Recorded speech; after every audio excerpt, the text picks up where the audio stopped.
मेरे सामने जो जनप्रतिनिधि अब वो नहीं आए हैं, तो मैं आपसे तो लगातार मिलता रहता हूँ। जब भी कुछ बातें आपको बताना चाहता हूँ कि देखिए, आज जो जनप्रतिनिधि है, आपने देखा होगा आपके ही माध्यम से पूरे देश में, पूरे हिंदुस्तान में मालूम पड़ रहा है कि जब से वो उनको कैंडिडेट बने, जब से ही उन्होंने मना कर दिया सबसे पहले कि मैं जनता से वोट मांगने नहीं जाऊँगा, मैं सबसे बड़ा आदमी हूँ, बड़ा आदमी नहीं हूँ। तो मैं आपसे पूछना चाहता हूँ, वो इतने बड़े आदमी कैसे बने? जनता ने बनाया, जनता ने उनको फिर पार्षद बनाया, विधायक बनाया, मंत्री बनाया, महापौर बनाया, और आज उनसे मिलने के लिए, उनके हाथ जोड़ने के लिए मना कर रहे हैं। फिर उसके बाद बोलते हैं मैं अपनी विधानसभा का क्षेत्र चुनाव रहा हूँ, मैं उन वोट मांगने नहीं जाऊँगा। लगातार जनता का अपमान कर रहे हैं। जो जनता भगवान है, जिनने भगवान का अपमान कर रहे हैं, वो दो भगवान होते हैं, ऊपर वाले और एक जनता भगवान होता है। और चौथा अपमान, दूसरा अपमान आप लोगों का, जो चौथे स्तंभ है, जो आप अच्छे बुरी चीज हमेशा आप बताते, अच्छा भी हो बुरा भी, परंतु आज आपके सामने उनको आना चाहिए था। इसके पहले भी लगातार मैं चुनाव तीसरा लड़ रहा हूँ, जब भी आपने बुलाया, मैं जब भी आया, हर जनप्रतिनिधि आता है। कल आपने देखा होगा, आपने दोनों अध्यक्षों को बुलाया था, शहर अध्यक्ष बीजेपी कांग्रेस के, वो भी आए थे। अब अकेले में आपसे क्या बात करूं, परंतु जब भी ये बताना चाहता हूं कि आप देखिए, वो ना आपका सम्मान कर रहे हैं, ना जनता का सम्मान कर रहे हैं, ना कानून का सम्मान कर रहे हैं, ना आयोग का सम्मान कर रहे हैं, ना अदालत का सम्मान कर रहे हैं। तो चुनाव क्यों लड़ रहे हैं? चुनाव नहीं लड़ना चाहिए उनको। आज वो जनता के बीच में, जैसे आपके सामने नहीं आए, वैसे ही लगातार वो जनता के बीच में नहीं जा रहे हैं, ना जनता के बीच में जाएंगे। ऐसे तो आपके आशीर्वाद चुनाव में ही जीत रहा हूँ, क्योंकि चुनाव बेटा जीतेगा, नेता कभी नहीं जीतेगा। परंतु जो लगातार जनता के बीच में नहीं जा रहे, जनता की सेवा नहीं करनी है, उनको देश की सेवा करनी है, वो देश के केंद्र सरकार चला रहे हैं, वो स्टेट सरकार चला रहे हैं, उसके बावजूद आप लोगों का सम्मान नहीं, जनता का सम्मान नहीं, तो ये भारतीय जनता पार्टी का सम्मान नहीं, किसी का सम्मान नहीं कर रहे हैं। तो ऐसे आदमी को जनप्रतिनिधि नहीं चुनना चाहिए। मैं निवेदन करना चाहता हूँ जनता से भी, और जनता से बोलना चाहता हूँ, जो आदमी आज नहीं आ रहा तो कल क्या आएगा?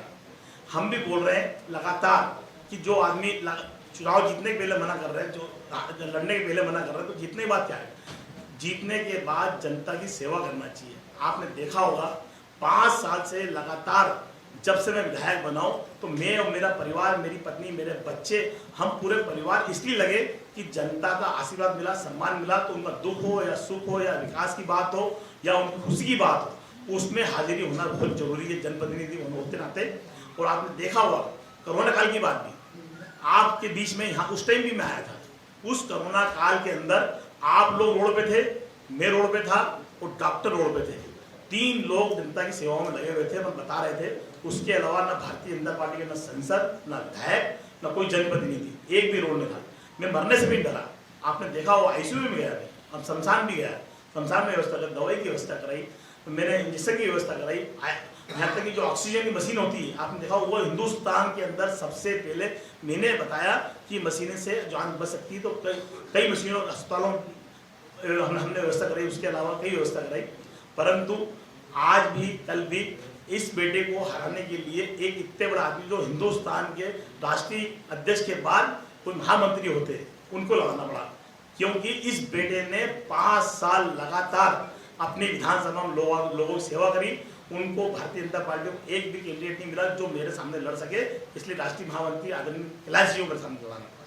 परंतु वो लड़ने के पहले ही जनता का अपमान कर रहे हैं। तो उसके लिए मैं आपसे निवेदन करना चाहता हूँ, तो जनता को आप बताएं लगातार कि जो आदमी घमंड के मारे जनता से वोट नहीं मांगने जा रहे हैं, जनता से वोट नहीं मांगेंगे, आज आपका अपमान है, कल वो वोट नहीं जाएंगे, तो कल कैसे जाएंगे?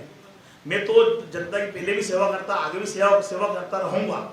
परंतु वो आदमी, आपने देखिए शपथ पत्र जो होता है, उस शपथ पत्र में जो हमने छिपाया है प्रकरण, वो सबसे बेकार प्रकरण था, उसको बताना चाहिए। क्योंकि माता बहनें ही घर पे रहती, वही हमेशा कोई भी काम हो, या गटर नाली की सफाई की व्यवस्था हो, बिजली की व्यवस्था हो, सफाई की व्यवस्था हो, हर जगह माता बहनें रहती है, वही कराती हैं। आप अपन नहीं कराते, अपन तो धंधे में लगे रहते, कोई नौकरी भी लगा रहता है। उनके बीच में वैसे आदमी जाएंगे जैसे गुंडे बदमाश प्रचार कर रहे हैं।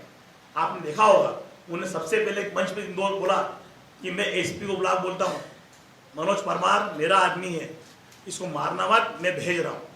ऐसे जो 302 केस चल रहे हैं उन पर भी 376 केस चल रहा है, ऐसे आदमी के लिए वो बोलते हैं कि भाई ये आदमी आ रहा है मेरा, उसके बाद उसी मन से ये बोला जाता है कि विधायक बनेंगे तो इस विधानसभा को चलाने वाले वही मनोज परमार रहेंगे, जनता को उनके पास जाना पड़ेगा। हमसे जुड़े रहने के लिए हमारे YouTube चैनल को सब्सक्राइब करें और नई वीडियो की नोटिफिकेशन के लिए बेल आइकॉन को दबाएं। अगर आप ये वीडियो Facebook पर देख रहे हैं तो लाइक जरूर करें और ज्यादा से ज्यादा शेयर करें। धन्यवाद।